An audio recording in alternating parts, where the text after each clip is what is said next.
الرحیم۔ اللہ کے نام سے جو بڑا مہربان نہایت رحم والا ہے۔ سورۃ النصر۔ اذا جاء نصر اللہ والفتح، جب اللہ کی مدد آ جائے اور فتح نصیب ہو جائے۔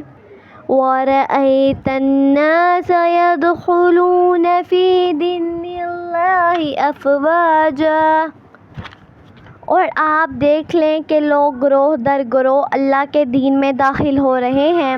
فَسَبِّحْ بِحَمْدِ رَبِّكَ فَاسْتَغْفِرْهُ إِنَّهُ كَانَ تَوَّابًا، تو اپنے رب کی حمد کے ساتھ اس کی تسبیح بیان کریں اور اس سے مغفرت کی دعا مانگیں، بے شک وہ بڑا توبہ قبول کرنے والا ہے۔ صدق اللہ العظیم۔